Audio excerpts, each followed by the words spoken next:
फैसलाबादियां दे नाम। हेलो जी अब्बू जी, किथे आ? घर ही आ जी। ओए इंज कर, मेरी गड्डी खराब हो गई है, किसी मकैनिक नु फड़ के ले आ। किथे जी?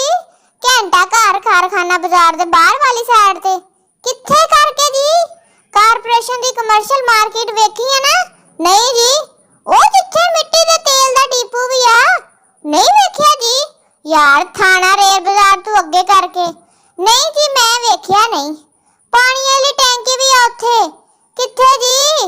ओए सीधी सड़क लाल मेल नु जांदी जेड़ी वेखी नहीं? नहीं वेखी।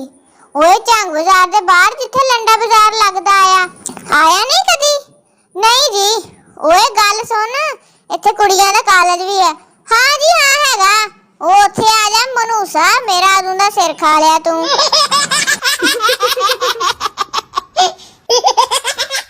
एक सरदार सिख ट्रेन की खिड़की से बोला, ये कौन सा स्टेशन है? बाहर से आवाज आई, थल्ले आके देख ले चवला, एडा तू नवाब, सरकारी नलके वर्गा तेरा नाके, डड्डू चार्जर वर्गा तेरा मुंह है, सर ते पग इंज बन्नी है जिवें जीवां नु दम दिता हुंदा। सरदार, ओ अच्छा अच्छा, फैसलाबाद आ गया। वाह भाई वाह, वेल डन मेरा शहर फैसलाबाद। कुछ औरतें 331 लफ्ज फी घंटा के हिसाब से मुसलसल 40 मिनट चपड़ चपड़ बोलने के बाद एकदम से पीछे हट के अपनी टांग पे टांग रख के कहती, बस बस मेरा मुंह ही बंद रहन दे।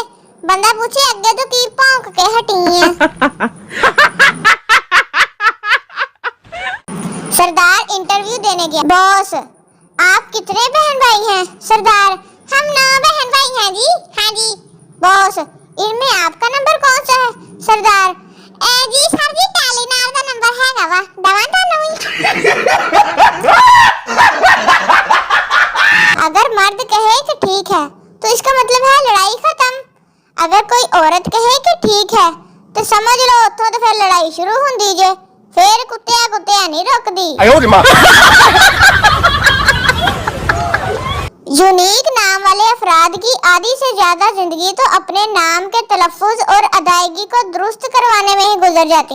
नहीं बहन, मेरा नाम कशमैला नहीं कशमाइला है।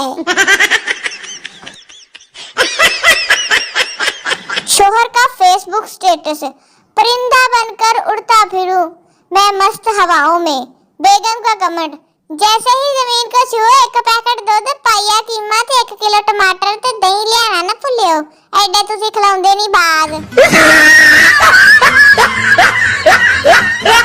एक आदमी ने शापर हाथ में पकड़ा हुआ था और बेतहाशा भागा जा रहा था। एक पुलिस वाले को शक पड़ा तो वो इसके पीछे भागा। काफी देर के बाद पुलिस वाले इसे पकड़ने में कामयाब हो गया। इस आदमी ने पूछा, जनाब मेरा क्या कसूर है? कांस्टेबल, तुमने चोरी की है और इस शापर में चोरी का सामान है। आदमी, जनाब इसमें मेरी बीवी के कपड़े हैं। कांस्टेबल, तो तुम भाग क्यों रहे थे? आदमी, ओ मैं तो बाजी इसलिए भाग रहा था कि किते मेरे घर पहुंचे तक फैशन ही ना बदल जावे, मेरी बुड्ढी ने फिर मेरे सिर हो जाना वा। लोग तुम्हें नहाने के फायदे बताकर गुमराह करने की कोशिश करेंगे, लेकिन तुम पानी बचाने का स्वाब बताकर सर्दियां नगा लेना, नहीं तो नमूना तो तू पहले ही है तो ठंड ठंड न लग के नमूनिया ना हो जावे।